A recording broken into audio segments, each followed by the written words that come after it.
Hello everyone, आप सभी का बहुत बहुत स्वागत है। आज की क्लास में हम सभी देखने वाले हैं उच्च प्राथमिक स्तर 6 to 8 हिंदी 30 अंक की जो यूपी टेट में पूछी जाती है उसे देखने वाले हैं। और ये प्रश्न पत्र है, प्रीवियस ईयर क्वेश्चन है, ये जो है 2019 का। ठीक है, तो इसमें इसके आगे भी हम लोगों ने सारे क्वेश्चन को सॉल्व किया है, आप चाहें तो देख सकते हैं।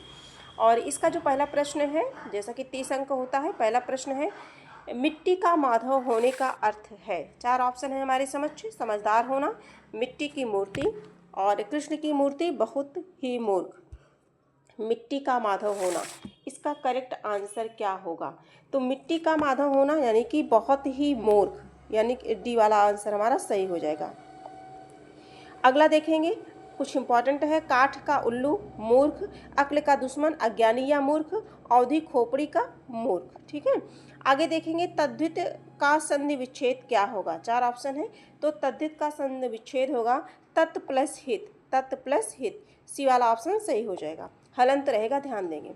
आगे हम सभी देखेंगे इसी तरह से हो जाएगा उत प्लस हार उद्धार, उत प्लस हत उद्दत, और उत प्लस हरण उद्रण। ठीक है, उद्विग्न का संधि विच्छेद क्या होगा? उद्विग्न का संधि विच्छेद क्या होगा? तो 33 का सी वाला ऑप्शन हमारा सही हो जाएगा, उत प्लस विघ्न, उद्विग्न। ठीक है, उद्विग्न, उत प्लस विघ्न। ठीक, आगे हम देखेंगे इसी तरह से जो हमारा अगला प्रश्न है। अब इसी तरह से देख लेंगे दिग प्लस जाल, दिग प्लस गज जिग, दिग्गज सद धनवाणी सदवाणी, वाक धनजाल वाकजाल। ठीक है, ये सभी व्यंजन संधि के उदाहरण हैं, इंपॉर्टेंट है, पूछे जाते हैं। अगला प्रश्न है बीती विभावरी जागरी अंबर पनघट में डुबो रही तारा घट ऊषा नागरी, उपयुक्त पंक्तियों में कौन सा अलंकार है? तो इसमें अगर अलंकार हम सभी देखेंगे तो रूपक अलंकार है। कौन सा है? रूपक अलंकार है, सी वाला हमारा सही हो जाएगा। अगले प्रश्न की बात करें, बिन घन श्याम धाम धाम ब्रजमंडल में ऊधो नित बसति बहार बरसा की है, इसमें प्रयुक्त अलंकार है। 35 नंबर का प्रश्न है। दो अलंकार से संबंधित 2 प्रश्न लगातार आए हुए हैं और इसका करेक्ट आंसर हो जाएगा श्लेष अलंकार। इसमें कौन सा अलंकार है? श्लेष अलंकार है। ठीक है, घन श्याम यानी कि इसका एक अर्थ हो गया श्री कृष्ण और दूसरा अर्थ क्या हो गया? बादल के अर्थ में है। किसके अर्थ में है? बादल के अर्थ में। ठीक है, आगे हम सभी देखेंगे जो हमारा अगला प्रश्न है, निम्नलिखित में से कौन सा शब्द एक वचन तथा बहुवचन दोनों में प्रयोग हो सकता है? एक वचन और बहुवचन। ठीक है, मुनि शब्द एक वचन व बहुवचन दोनों में प्रयोग हो सकता है। बालक को अच्छी सीख देता है ना? तो मुनि बालक को अच्छी सीख देता है, या मुनि जा रहे हैं, वचन और बहुवचन दोनों में हो सकता है। आगे हम सभी देखेंगे तत्सम और तद्भव का सही कौन सा युक्त सही है? तत्सम और तद्भव का कौन सा सही है?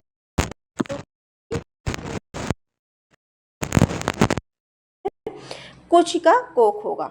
आगे हम सभी देखेंगे, हाँ, इसी तरह से जो है कहाड़ का कड़ाह का होगा कटाह, और कैथ तद्भव है, इसका तत्सम कपित्थ होगा, और 8 का तत्सम अष्ट होगा। ठीक है, आगे हम सभी देखेंगे जो हमारा अगला प्रश्न है, निम्नलिखित में से किसमें उपसर्ग का निर्देश अशुद्ध है? उपसर्ग का निर्देश अशुद्ध है, इस तरह से प्रश्न आया हुआ है। तो इसमें हम सभी देखेंगे निम धन अज्जित, निमज्जित, यही हमारा क्या है? अशुद्ध है। निमज्जित ये क्या है? इसमें अशुद्ध है, और इसमें निम नहीं होना चाहिए बल्कि नी होना चाहिए, नी प्लस मज्जित। ठीक है, निमज्जित। और इसका अर्थ अगर हम देखें तो नहाया हुआ, क्या होगा? नहाया हुआ। ठीक है, निमज्जित यानी कि नहाया हुआ, नी प्लस मज्जित, इस तरह से होगा। बाकी नी प्लस खरा निखरा, अध प्लस सेरा अधसरा, उत प्लस ग्रीव उद्ग्रीव सही है। आगे हम सभी देखेंगे कुछ और हैं, देख लेते हैं। हिंदी में उपसर्गों की संख्या कितनी है? 10 है हिंदी में। अति, अत्याचार, अतिक्रमण, अनुपसर्ग, अनुशासन, अनुवाद, अभिपसर्ग, अभिभावक, अभ्यास, उपासना और उपकार। क्या पता इनमें से कुछ आ जाए। किस शब्द से तत्पुरुष समास है? किस शब्द में तत्पुरुष समास है? तो मधुमक्खी में तत्पुरुष समास है। मधुमक्खी यानी कि मधु की मक्खी, इसमें क्या है? तत्पुरुष समास है। आगे हम सभी देखेंगे, इसमें देखेंगे हम सभी पीताम्बर पीला है अंबर यानी कि वस्त्र जिसका, अर्थात विष्णु। तीसरे का बोध हो रहा है तो बहुब्रीहि समास होगा। त्रिभुवन 3 भुवन, या भुवन का मतलब संसार होता है, 3 भुवनों का समूह यानी कि द्विगु समास होता है। और दौड़ धूप, दौड़ या धूप, इसमें द्वंद्व समास। आगे देखेंगे सिर पर सवार रहना मुहावरे का अर्थ क्या होगा। सिर पर सवार रहना मुहावरे का अर्थ तो पीछे पड़ना। सिर पर सवार रहना इसका क्या होगा, पीछे पड़ना हो जाएगा। और भाग जाना क्या होगा, भाग जाना 9 2 11 हो जाना। ठीक है। मरने मारने पर उतारू होना, अगर इसका देखें मरने मारने पर उतारू होना तो इसका हो जाएगा जान पर खेलना। क्या होगा, जान पर खेलना। बाधक होना, रास्ते का काटा होना, ये हो जाएगा। आगे हम सभी देखेंगे वह बहुत अच्छा लड़का है। वाक्य में वह कौन सा सर्वनाम है, वह बहुत अच्छा लड़का है। तो वाक्य में वह जो है निश्चयवाचक सर्वनाम है। यह वह ये सभी क्या है, निश्चयवाचक सर्वनाम में आते हैं। अगर हम बहुत की बात करें तो बहुत क्या आता है, प्रविशेषण है। क्या है, प्रविशेषण है। और अच्छा क्या है, अच्छा जो है गुणवाचक विशेषण है। ठीक है। और लड़का जातिवाचक संज्ञा है, जान ही रहे हैं। और जातिवाचक संज्ञा में भी इसमें क्या है, विशेष है। ठीक है। और है सहायक क्रिया है। आगे हम सभी देखेंगे जो हमारा अगला है, अगले प्रश्न की चर्चा करते हैं। मनोहर जीवन भर पूरा सुख भोगता रहा, इसमें कौन सा विशेषण है। जीवन भर पूरा सुख भोगता रहा तो परिमाणवाचक विशेषण है। कौन सा विशेषण है, परिमाणवाचक विशेषण। ठीक है। क्योंकि यह परिमाण या मात्रा बताने का कार्य करता है, जिसके अंतर्गत मूर्त या अमूर्त दोनों ही संज्ञाएं शामिल होती हैं। यह संज्ञा की निश्चित अनिश्चित मात्रा को बताता है। आगे हम सभी देखेंगे सुख भाववाचक संज्ञा है और पूरा क्या है, अनिश्चित परिमाण विशेषण है। ठीक है। आगे हम सभी देखेंगे दांत और जीभ के स्पर्श से बोले जाने वाले वर्ण को क्या कहते हैं। इस तरह से क्वेश्चन आया, देखिए वर्णमाला से घुमा के। दांत और जीभ के स्पर्श से बोले जाने वाले तो दंत होते हैं, ता था दा था बोल के भी आप देख सकते हैं। ठीक है। आगे हम सभी देखेंगे वा को दंतोष्ठ बोलते हैं, कंठोष्ठ ओ और औ है ना, मूर्धन्य ऋटुषाणाम मूर्धा। ठीक है, इस तरह से। आगे हम सभी देखेंगे निम्नलिखित ध्वनियों की निर्दिष्ट विशेषताओं में कौन सा अशुद्ध है। इसमें देखेंगे हम सभी 44 नंबर का जो प्रश्न है इसमें अशुद्ध पूछा गया है। तो इच वशानाम तालु, ये तालु तो है लेकिन ये क्या है, तालु ध्वनि है, परंतु यह महाप्राण ना होकर के क्या है, अल्प प्राण है। क्या है, अल्प प्राण है। तो ये महाप्राण लिख दिया गया है, इसीलिए गलत हो गया, बाकी ये सारी चीज़ें सही है। आगे देखेंगे जो है बाण का पर्यायवाची नहीं है। 45 नंबर का है, बाण का पर्यायवाची नहीं है। तो बाण का पर्यायवाची क्या नहीं है, सारंग नहीं है। क्या नहीं है, सारंग। तो सारंग जो है बाण का पर्यायवाची नहीं है। डी वाला ऑप्शन सही हो जाएगा। अगला हम सभी देखेंगे उपचारात्मक शिक्षण का आधार निम्न में से कौन सा है। उपचारात्मक शिक्षण का आधार निम्न में से क्या है, निदानात्मक है, यानी कि डी वाला ऑप्शन सही हो जाएगा। उपचारात्मक करना, उपचार करना, निदान करना। आगे हम सभी देखेंगे आयोगवाह कहा जाता है। आयोगवाह कहा जाता है, किसे कहा जाता है, तो जो आयोगवाह है वह विसर्ग को कहा जाता है। किसे कहा जाता है, ऑप्शन के अकॉर्डिंग विसर्ग को, यानी कि बी वाला आंसर सही हो जाएगा। अगले प्रश्न पर हम सभी चलेंगे। अन और आदो आयोगवाह है ना, अनुस्वार विंदी विसर्ग किशोरीदास वाजपेयी ने आयोगवाह कहा है। अनुस्वार और विसर्ग को किसने कहा है, आयोगवाह, तो किशोरीदास वाजपेयी ने।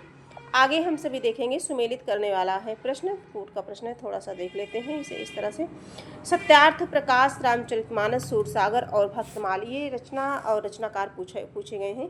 तो जो सत्यार्थ प्रकाश है वो दयानंद सरस्वती की रचना है, यानी कि ए का सी हो जाएगा, सी हो जाएगा। रामचरितमानस तुलसीदास, डी हो जाएगा। सूरसागर सूरदास की रचना है, बी हो जाएगा। भक्तमाल नाभादास की, ए हो जाएगा। यानी कि सी डी बी ए, सी डी बी ए, सी वाला ऑप्शन सही हो जाएगा। आगे हम सभी देखते हैं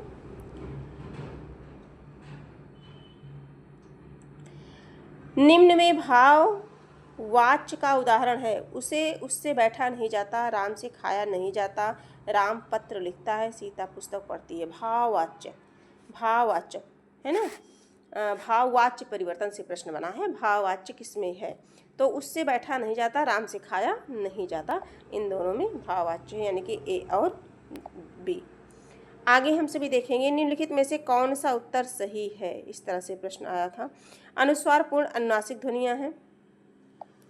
वर का पंचमाक्षर अनुनासिक होता है। अनुनासिक के उच्चारण के दौरान नाक से बहुत कम सांस निकलती है और मुंह से अधिक।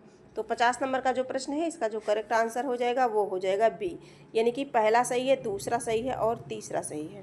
ठीक है, तीनों सही है। आगे हम सभी देखेंगे हमारा जो अगला प्रश्न है, प्रश्न, हाँ, निर्देश निम्नलिखित पद्यांश के आधार पर प्रश्न संख्या 51 और 52 का विकल्प चुनिए। ये पैसेज है और इसके माध्यम से दिया गया है, तो प्रश्न को पढ़ लेते हैं हम सभी। कला और जीवन का अन्योन्याश्रित है का तात्पर्य है।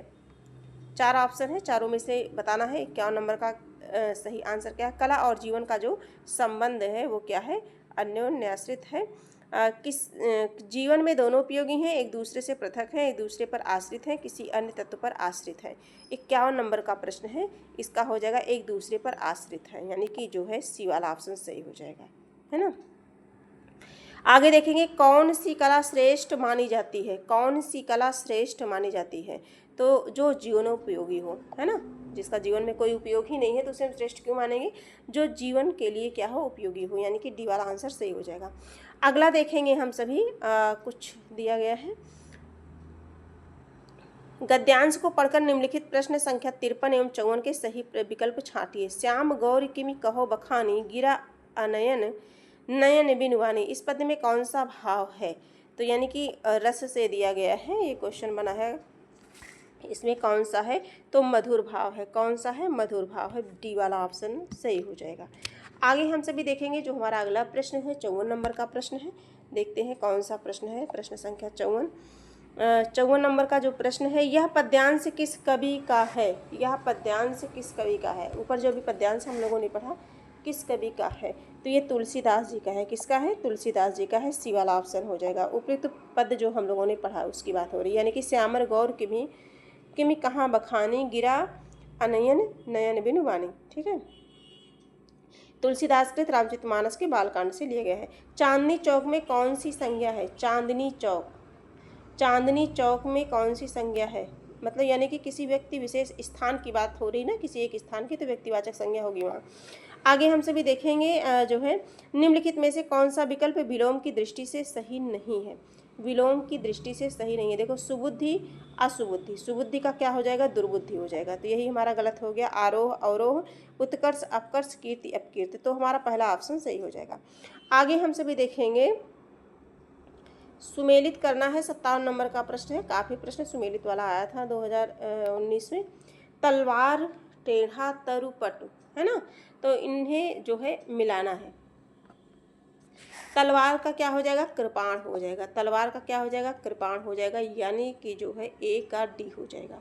तलवार का कृपाण हो जाएगा, यानी कि डी हो जाएगा। और वक्र हो जाएगा, सी हो। तरु का हो जाएगा वृक्ष हो, और पटु का क्या हो जाएगा, प्रवीण हो जाएगा, यानी कि बी हो जाएगा। तो डी सी ए बी, यानी कि पहला वाला ये करेक्ट आंसर हमारा। जो अगला प्रश्न है, मिश्र वाक्य है।